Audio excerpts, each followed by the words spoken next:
Croyez-vous que le monde va bien au-delà de ce que nous pouvons voir ou toucher? Avez-vous déjà imaginé ce qui pourrait se passer si vous faisiez face à quelque chose de surnaturel, quelque chose de si puissant qu'il pourrait transformer toute votre vie en un clin d'œil? Aujourd'hui, je vais vous raconter une histoire vraie, un voyage qui n'est pas seulement impressionnant, mais aussi effrayant et chargé de sens spirituel. C'est l'histoire d'Alexia, une femme ordinaire qui a été poussée à vivre des situations extraordinaires. Dès son plus jeune âge, elle a affronté le rejet, des doutes sur sa véritable identité, et une lutte spirituelle qui semblait au-delà de ses forces. Mais le plus surprenant, c'est ce qui s'est passé lorsqu'elle a été confrontée au surnaturel. Des forces invisibles cherchaient à la dominer, mais une présence divine est intervenue pour transformer radicalement sa vie. Préparez-vous, car cette histoire n'est pas seulement à écouter. C'est une invitation à réfléchir sur votre propre vie, vos choix, et même vos croyances. Après tout, le surnaturel est plus proche que nous ne l'imaginons. Êtes-vous prêt à affronter la vérité? Restez jusqu'à la fin, car ce qu'Alexia a vécu pourrait bien être exactement ce que vous avez besoin d'entendre aujourd'hui. Mais avant de continuer, vérifiez si vous êtes déjà abonné à la chaîne. Ici, nous partageons une série de vidéos comme celle-ci, qui vous aideront à mieux comprendre ces récits émouvants, de manière plus claire, spirituelle et profonde, comme vous ne l'avez jamais vu auparavant. Je suis Alexia, et l'histoire que je vais partager avec vous ne parle pas seulement de ma vie, mais d'un voyage à travers la douleur, la recherche, enfin, la rédemption. Je suis née dans un contexte qui, dès le début, semblait ne pas me vouloir. Ma mère, avant même de savoir qui je serais, avait un désir profond, elle voulait un garçon. Ce n'était pas juste une préférence, c'était quelque chose qu'elle exprimait, quelque chose qui semblait façonner la manière dont elle me percevait, même avant ma naissance. À chaque échographie, elle espérait entendre « c'est un garçon », mais ce n'est pas ce que les médecins disaient. Lorsqu'elle a finalement appris qu'elle aurait une fille, quelque chose a changé dans son ton, dans la manière dont elle parlait de moi. J'étais l'erreur du destin, l'enfant qui ne correspondait pas au rêve qu'elle avait imaginé. Dès le ventre maternel, ce rejet semblait présent dans tout. Je crois que, d'une certaine manière, nous ressentons les choses avant même d'en avoir conscience. Ma mère ne voulait pas m'acheter de vêtements, disant qu'il était trop tôt, mais j'ai compris plus tard que c'était parce qu'elle ne ressentait aucune joie à préparer mon arrivée. Elle se renfermait de plus en plus. Quand je suis née, elle m'a tenue dans ses bras avec une expression qui n'était pas émerveillée, comme je l'avais vue chez d'autres mères, mais empreinte de résignation. J'ai grandi entourée de ces petits rejets. Ces paroles qui semblaient anodines, mais qui laissaient des traces. Si tu avais été un garçon, ça aurait été plus simple. Ou, les filles, c'est tellement compliqué. Pendant longtemps, j'ai essayé d'être ce qu'elle voulait, de me conformer à une idée qui n'était pas la mienne. J'étais une fille, mais je faisais tout pour être forte comme un garçon, pour lui plaire, pour mériter son amour.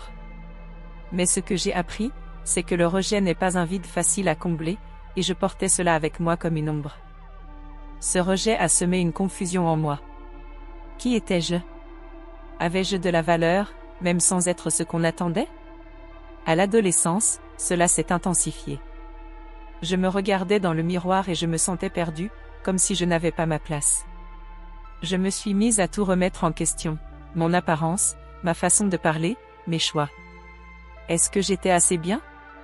Peu importe mes efforts, il semblait toujours manquer quelque chose. Ma spiritualité a également commencé à être mise à l'épreuve. J'avais grandi en entendant parler de Dieu, mais pendant longtemps, j'ai cru qu'il voyait en moi ce que ma mère voyait, quelqu'un qui n'était pas à la hauteur. Si ma propre mère avait du mal à m'accepter, comment Dieu pourrait-il m'accepter? Il y a eu des moments où je me suis sentie seule au monde, comme s'il n'y avait personne à qui je pouvais confier ma douleur. C'était une période sombre où je me demandais pourquoi j'existais. Je ne me sentais pas aimée, et c'est une douleur que personne ne devrait avoir à porter. Mais c'est à ce moment-là, au plus fort de ma confusion et de ma souffrance, que quelque chose s'est produit. Je me souviens clairement de cette nuit-là. J'étais seule dans une chambre sombre, avec des larmes qui ruisselaient sur mon oreiller. J'ai commencé à parler à Dieu, sans même savoir s'il m'écoutait. C'était un cri de désespoir, une supplique. Si tu existes vraiment, montre-moi que j'ai de la valeur, que je ne suis pas une erreur. Et c'est là que quelque chose a commencé à changer. Ce n'était pas un éclair dans le ciel ni une voix audible, mais une paix qui a envahi mon cœur. Pour la première fois, j'ai senti que quelqu'un m'entendait, que je n'étais pas seule. À partir de ce moment, j'ai commencé à en apprendre davantage sur ce Dieu qui semblait m'écouter quand personne d'autre ne le faisait. J'ai découvert quelque chose de puissant dans la Bible: Dieu m'a créé tel que je suis, et il ne fait pas d'erreur. Dans le psaume 139, il est écrit qu'il m'a formé dans le ventre de ma mère, que chaque détail de qui je suis a été planifié par lui. C'était comme si une lumière s'était allumée en moi. J'ai compris que ma valeur ne résidait pas dans les attentes des autres, mais dans le fait que j'avais été créé avec un but. Cette vérité a été libératrice. J'ai commencé à voir que mon identité n'avait pas à être façonnée par le rejet ou les attentes humaines, mais par l'acceptation divine. Dieu m'aimait, exactement comme j'étais. Avec le temps, ma relation avec ma mère a également commencé à changer. Ce fut un processus lent, mais j'ai commencé à comprendre qu'elle aussi portait ses blessures et ses limites. Elle ne savait pas comment exprimer l'amour de la manière dont j'avais besoin, mais cela ne signifiait pas qu'elle ne m'aimait pas. Avec la force que j'ai trouvée en Dieu, j'ai pu lui pardonner, et ce pardon a apporté une guérison à nous deux. Aujourd'hui, je regarde ma vie et je vois que le rejet que j'ai vécu n'était pas la fin de l'histoire. C'était le début d'un voyage qui m'a conduite à comprendre ma véritable valeur. Ma douleur s'est transformée en force, et ma confusion en but. Comme je l'expliquais, mon voyage a commencé dans le ventre maternel, au milieu du rejet et d'une confusion qui semblait grandir avec moi. Le rejet de ma mère a laissé des marques profondes en moi, et, au fil des ans, cela a façonné ma perception de moi-même. Quand je suis entrée dans l'adolescence, quelque chose en moi a commencé à changer encore plus. Je ne savais plus qui j'étais ni qui je voulais être. C'était comme s'il y avait une bataille constante en moi. J'ai développé une identité masculine. Je ne sais pas exactement comment ou quand cela a commencé. C'était peut-être une tentative de combler le vide de l'acceptation, de devenir ce que ma mère désirait. C'était comme si, inconsciemment, je me disais, si je ne peux pas être acceptée telle que je suis, peut-être que je pourrais être aimée si je deviens ce qu'ils veulent que je sois. J'ai commencé à m'habiller et à agir d'une manière qui me faisait me sentir plus forte, plus protégée, comme si cela pouvait masquer la douleur que je portais. Mais en même temps, c'était comme si je perdais des morceaux de moi-même. Cela a apporté d'autres défis. Je ressentais un poids énorme sur mes épaules, quelque chose qui allait au-delà du physique ou de l'émotionnel. Parfois, c'était comme si une voix intérieure me disait que je n'avais pas de valeur, que je ne serais jamais suffisante, que mon existence était une erreur. J'avais des cauchemars fréquents, et, dans beaucoup d'entre eux, j'étais poursuivie par quelque chose que je ne pouvais pas expliquer. C'était sombre, lourd, comme si une présence maléfique me hantait. À l'époque, je ne savais pas ce que c'était, mais aujourd'hui, je comprends que cela avait une origine spirituelle. Je vivais dans un état constant de lutte. Pendant la journée, j'essayais d'agir comme si tout allait bien, mais la nuit, les ombres de mon esprit me poursuivaient. Je me sentais emprisonnée.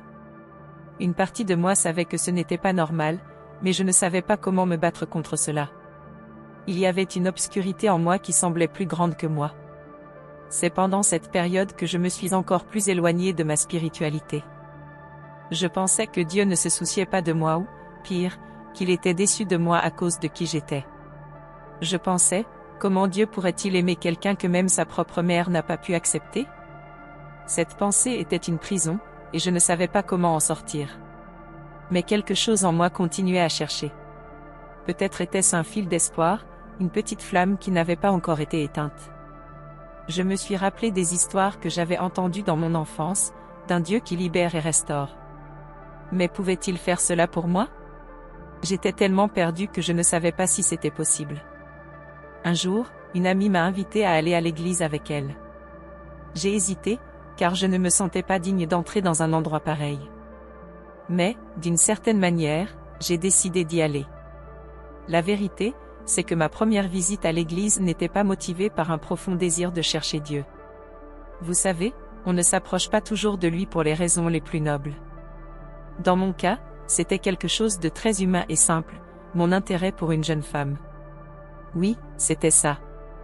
Une amie que je connaissais m'avait invitée à l'église, et à l'époque, je dois avouer que ce qui m'a vraiment motivée, c'était l'envie de mieux la connaître. Elle était différente de toutes les personnes que j'avais rencontrées jusqu'alors. Elle avait une lumière propre à elle, une joie qui semblait authentique.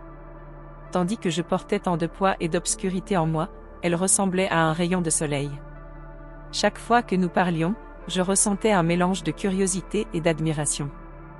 Mais ce qui m'attirait le plus, c'était la manière dont elle parlait de sa foi, de Jésus.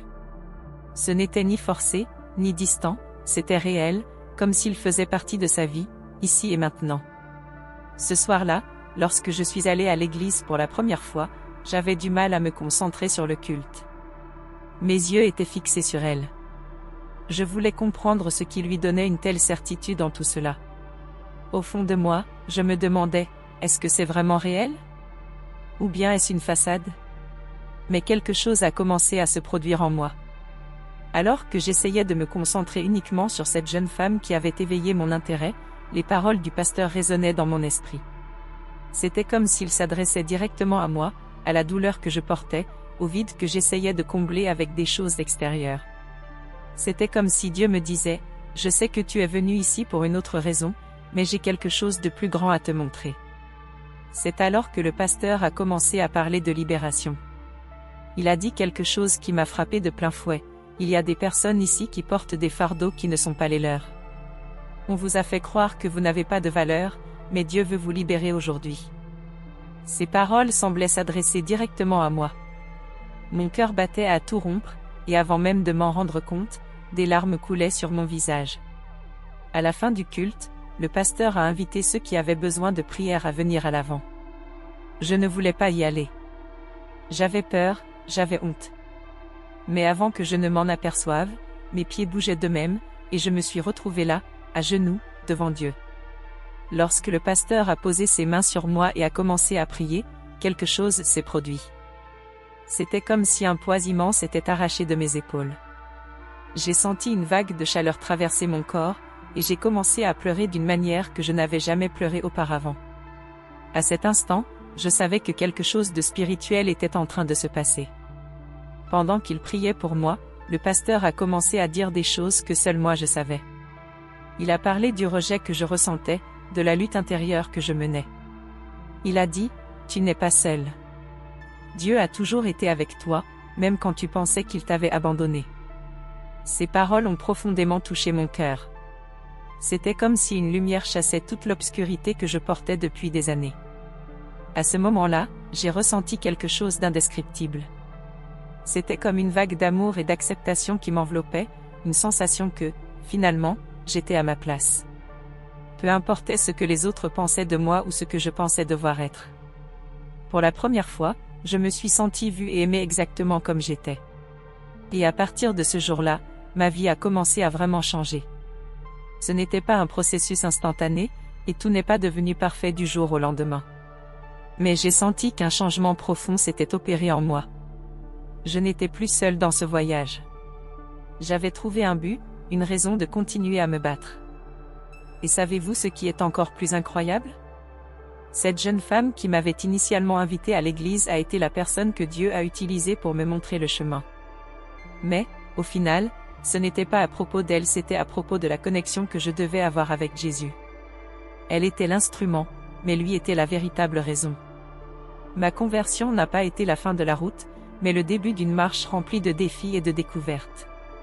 Peu à peu, j'ai compris que Dieu ne voulait pas seulement changer mon extérieur, il voulait guérir les blessures les plus profondes de mon cœur, celles que je portais depuis ma naissance. Cette connexion avec Jésus a apporté une rédemption que je n'aurais jamais imaginée possible. Il ne s'est pas contenté de m'accepter tel que j'étais, mais il m'a aussi montré qui je pouvais devenir. Et c'est cela que je veux partager avec vous, comment Dieu a pris une vie pleine de douleur, de confusion et de rejet, et a commencé à la transformer en quelque chose de rempli de but et d'espérance. Après ma conversion, comme je l'ai mentionné auparavant, beaucoup de choses ont changé en moi. Mais en même temps, c'était comme si un nouveau monde s'était ouvert devant mes yeux, quelque chose que je n'aurais jamais pu imaginer. La foi que je commençais à expérimenter n'était pas seulement une question de paix ou d'acceptation. Elle consistait aussi à percevoir des réalités spirituelles que j'avais complètement ignorées auparavant. Et c'est à ce moment-là que ma marche avec Dieu est devenue encore plus intense et souvent effrayante. Je n'étais pas préparée à ce qui allait arriver. J'étais encore en train d'apprendre à connaître Dieu, à lui faire confiance et à comprendre la Bible. Alors, lorsque les premières expériences surnaturelles ont commencé à se produire, je dois avouer que j'étais terrifiée. C'était comme si on m'avait jeté dans un océan profond, sans savoir nager, mais avec la certitude que je devais survivre. La première fois que cela est arrivé, c'était pendant un culte, une soirée qui semblait ordinaire. Pendant les moments de louange, j'ai fermé les yeux et commencé à prier.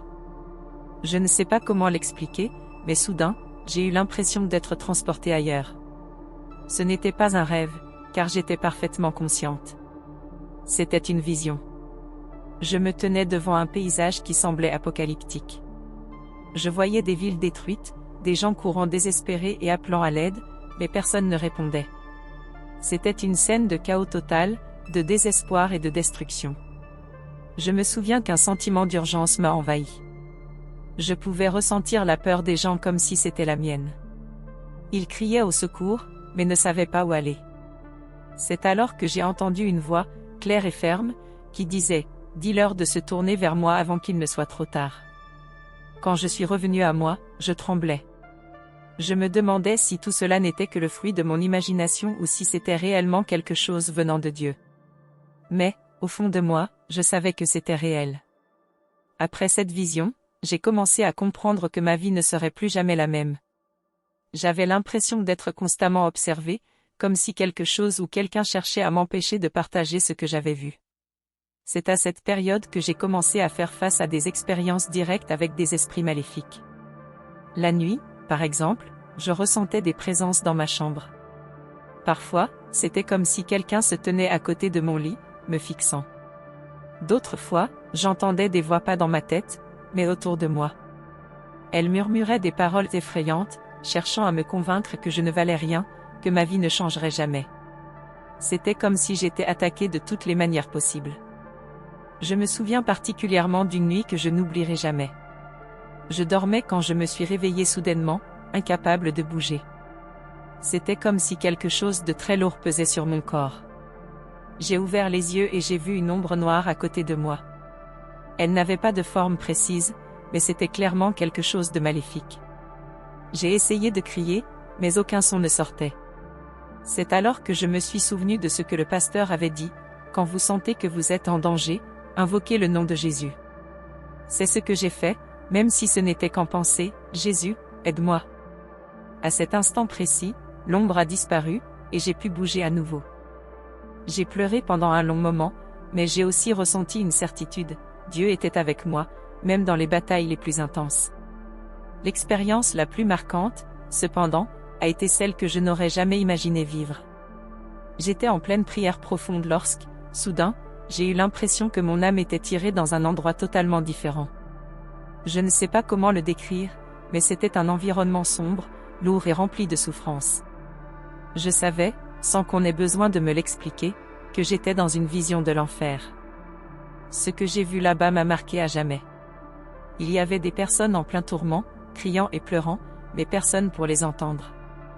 Chacune portait un fardeau qui semblait provenir de ses propres péchés. J'ai vu des scènes que je ne peux pas oublier, des personnes qui avaient rejeté Dieu, enfermées dans des cycles de culpabilité et de douleur. Mais ce qui m'a le plus frappé, c'était le regard de ces personnes.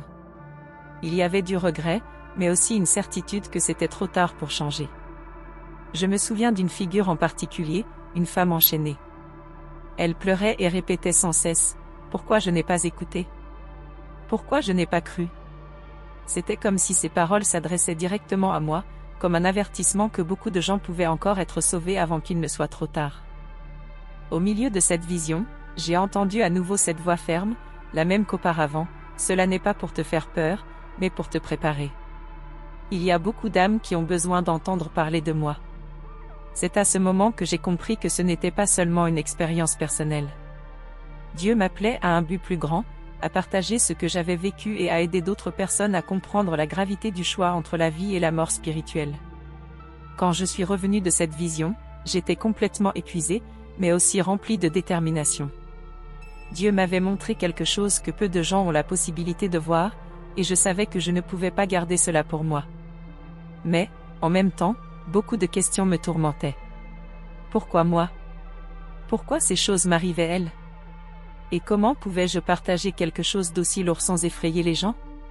Ces expériences surnaturelles n'étaient pas faciles à comprendre ni à expliquer, mais elles m'ont apporté une certitude: le monde spirituel est aussi réel que le monde physique, et les choix que nous faisons ici ont des conséquences éternelles. Dieu était en train de m'enseigner quelque chose d'important, et je savais que ce n'était qu'une partie du chemin. Après tout ce que j'ai vécu, les luttes, les visions et les rencontres surnaturelles, une chose est devenue très claire pour moi: le monde spirituel est réel, et l'œuvre de Dieu est profonde, transformant de l'intérieur vers l'extérieur. Mais, en même temps, j'ai commencé à comprendre que tout ce qui semblait spirituel ne venait pas nécessairement de Dieu. Cette prise de conscience m'a troublé, car, en cherchant la vérité, j'ai vu beaucoup de choses faites au nom de Dieu qui, en réalité, ne reflétaient pas qui il est vraiment. La première fois que j'ai réalisé cela, c'était lors d'une visite dans une autre église, à l'occasion d'un événement spécial. Ce jour-là, j'étais venu avec l'espoir de grandir dans ma foi, d'apprendre davantage sur ce que signifiait servir Dieu. Mais en arrivant, je me suis retrouvé face à une situation qui m'a mise mal à l'aise. Pendant le culte, le leader a commencé à manifester certains signes du Saint-Esprit. Il tenait des objets, des mouchoirs, des bouteilles d'huile, et affirmait qu'ils avaient des pouvoirs spéciaux, capables de guérir, d'apporter la prospérité et même d'éloigner le mal pour ceux qui les utiliseraient.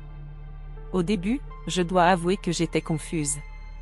Après tout, qui suis-je pour juger la manière dont Dieu agit?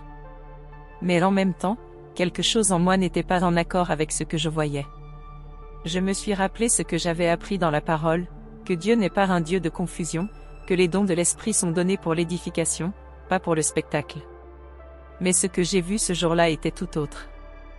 Beaucoup de personnes étaient présentes non pas pour connaître Dieu, mais pour chercher des miracles faciles, des solutions rapides à leurs problèmes. L'une des scènes qui m'a le plus marqué ce jour-là, c'est quand le leader de l'église a commencé à vendre de petits objets ouin. Il disait que quiconque en achetait recevrait des bénédictions pour sa vie, mais que ceux qui n'avaient pas assez de foi pour en acquérir manqueraient l'opportunité d'être bénis.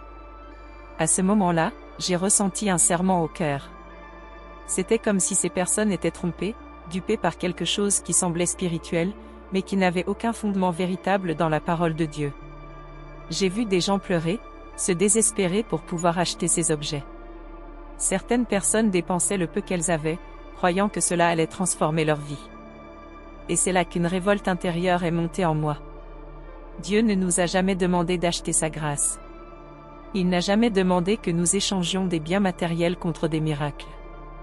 Il nous offre sa présence gratuitement, parce que son amour est inconditionnel. Mais à cet instant, il semblait que tout ce qu'il représentait était déformé. Après ce jour-là, j'ai commencé à faire plus attention à la manière dont Dieu agit réellement. Et vous savez ce que j'ai découvert? Que les vrais signes de Dieu ne s'accompagnent pas de tapage, de manipulation ou de fausses promesses. Les vrais signes de Dieu sont ceux qui transforment les vies de manière authentique. Ils apportent la paix, révèlent son amour et nous rapprochent de sa présence. Ils ne sont pas faits pour nous impressionner ou nous divertir, mais pour nous édifier. Je peux dire cela avec certitude, car j'en ai fait l'expérience dans ma propre vie. Les visions que j'ai eues, les moments où j'ai ressenti la délivrance de Dieu, étaient profonds, personnels et transformateurs. Il n'y avait rien de théâtral dans ces expériences. Au contraire, elles étaient si réelles et empreintes de vérité qu'elles n'avaient besoin d'aucun artifice ou spectacle pour être puissantes. Malheureusement, ce n'est pas toujours ce que nous voyons. Dans de nombreuses églises, ce qui devrait être un moment d'intimité avec Dieu devient un spectacle. Des gens tombent par terre sans raison, crient de manière exagérée, des leaders agissent comme s'ils étaient les seuls porte-parole de Dieu. Tout cela pour créer une atmosphère de pouvoir qui, bien souvent, n'est rien d'autre qu'une manipulation émotionnelle. Je ne dis pas que Dieu n'agit pas de manière puissante, il le fait, oui. Je l'ai vu. Je l'ai vécu. Mais la différence, c'est que lorsque Dieu agit, c'est quelque chose qui transforme profondément. Ce n'est pas quelque chose de vide, fait pour attirer l'attention. Et c'est précisément cela que nous devons comprendre. Les signes de Dieu ne sont pas là pour flatter l'ego de qui que ce soit, mais pour révéler son amour et son désir de nous transformer. S'il y a une chose que j'ai apprise tout au long de ce cheminement, c'est que nous devons rechercher le discernement. Tout ce qui semble spirituel ne vient pas nécessairement de Dieu. En tant qu'enfant de Dieu, Il est de notre devoir de mettre les esprits à l'épreuve, comme la Bible nous l'enseigne. Nous devons nous poser des questions telles que « Cela glorifie-t-il Dieu ou l'homme ? Cela édifie-t-il ma foi ou me divertit-il simplement ? Cela me rapproche-t-il de Dieu ou me rend-il plus confus ?» La vérité, c'est que le spectacle peut attirer pendant un temps, mais seule la véritable présence de Dieu transforme. Et c'est cette présence que nous devons rechercher, avant toute autre chose. Alors que je réfléchissais à tout cela, une nouvelle question a surgi dans mon cœur: comment puis-je aider les autres à discerner ce qui est vrai de ce qui est faux? Car, au fond, j'ai réalisé que le monde est rempli de personnes affamées de quelque chose de réel, de quelque chose qui puisse combler le vide en elles. Beaucoup se perdent dans ces faux signes parce qu'elles sont désespérées de trouver de l'espoir. Mais moi, que puis-je faire? Comment puis-je être une voix qui indique la vérité? C'est alors que j'ai compris que Dieu était encore en train de m'enseigner, de me préparer pour quelque chose de plus grand. En réfléchissant à toutes les expériences que j'avais vécues, les combats, les délivrances, et même les défis face aux faux signes, quelque chose en moi a commencé à se renforcer. C'était comme si Dieu était en train de me façonner d'une manière que je n'avais jamais imaginée. Mais il restait une partie de ma vie que, jusqu'à ce moment-là, j'avais mise de côté, le mariage. Honnêtement, après tout ce que j'avais traversé, je pensais que l'amour n'était pas pour moi. Je me sentais inadéquate, blessée, et pendant longtemps, j'ai cru qu'il n'y avait pas de place pour ce type de bonheur dans mon histoire. C'est lors d'un culte que tout a commencé à changer. Je me trouvais dans un moment d'adoration profonde, cherchant à comprendre quelle serait la prochaine étape de mon parcours. Pendant la prière, quelque chose s'est produit. Je ne sais pas l'expliquer de manière logique, mais c'était comme si le Saint-Esprit parlait directement à mon cœur. C'était une sensation si claire, si puissante, que je savais simplement, Dieu était en train de me montrer que j'avais un futur mari et que cette relation ferait partie intégrante de mon dessein. Au début, j'ai résisté à l'idée. Je me disais, vraiment, Seigneur? Moi? Quelqu'un d'aussi imparfait, avec autant de cicatrices émotionnelles? Comment quelqu'un pourrait-il m'aimer et marcher avec moi? Mais au fur et à mesure que Dieu continuait à me guider, il m'a montré que ce n'était pas une question de ce que je pensais de moi-même. C'était une question de ce qu'il avait prévu. C'était une question de la manière dont il pouvait utiliser mon histoire, avec toutes mes failles et mes douleurs, pour quelque chose de beaucoup plus grand.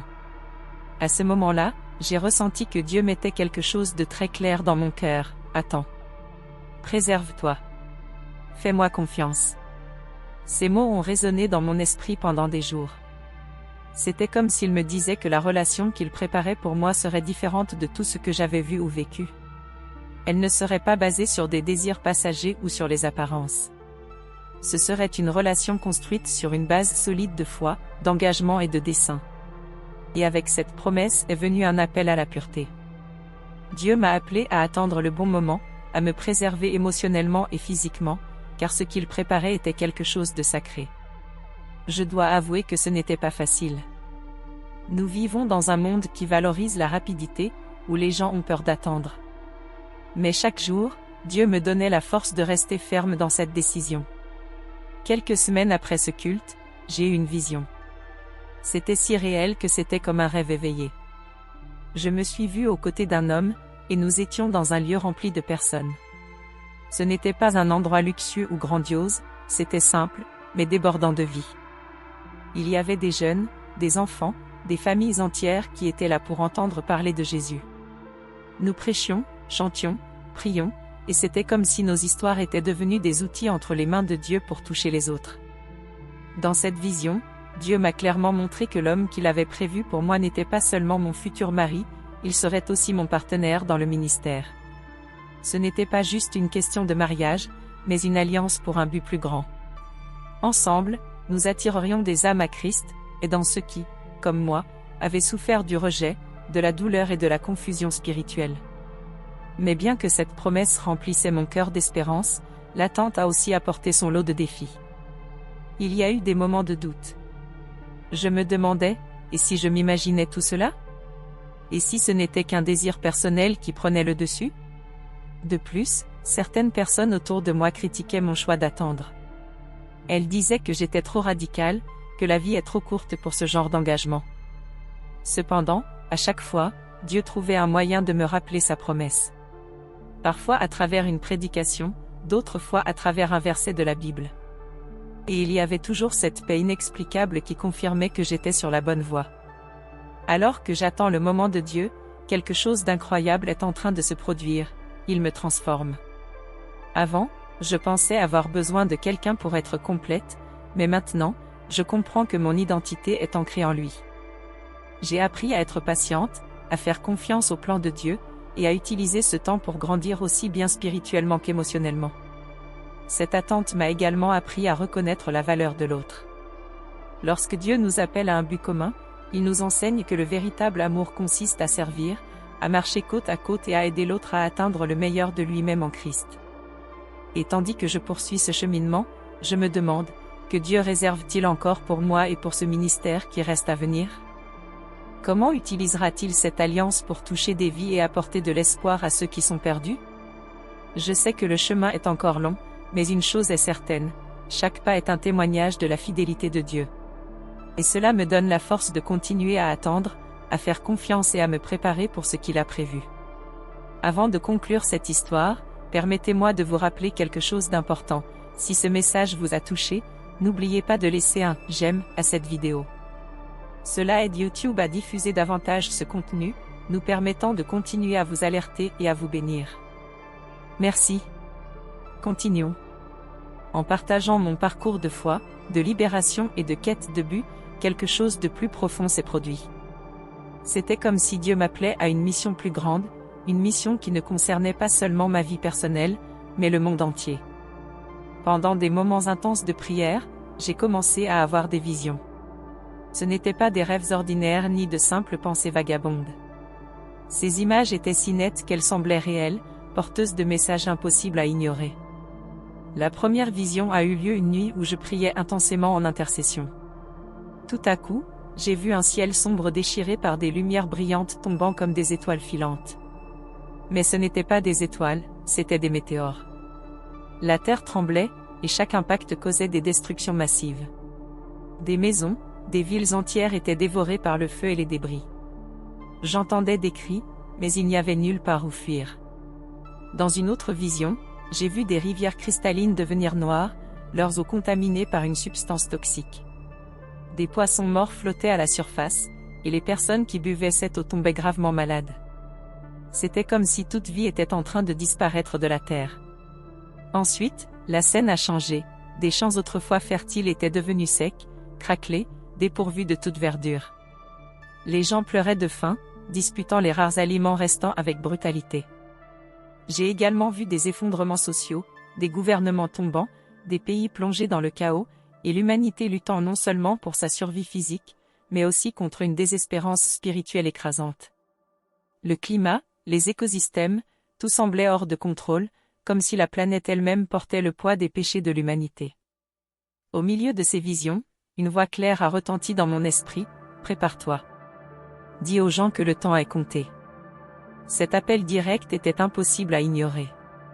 J'ai compris que ces visions n'étaient pas destinées à me terrifier, mais à éveiller un sentiment d'urgence non seulement en moi, mais chez tous ceux qui entendraient ce message. Dieu m'a montré que ces désastres n'étaient pas uniquement des conséquences naturelles, mais aussi le reflet de l'éloignement de l'humanité de ses voies. C'était comme si la création elle-même criait, révélant le poids du jugement divin, tout en offrant un dernier appel, « Repentez-vous et revenez à moi avant qu'il ne soit trop tard. » Ces visions m'ont transformé de l'intérieur. J'ai commencé à voir ma vie différemment.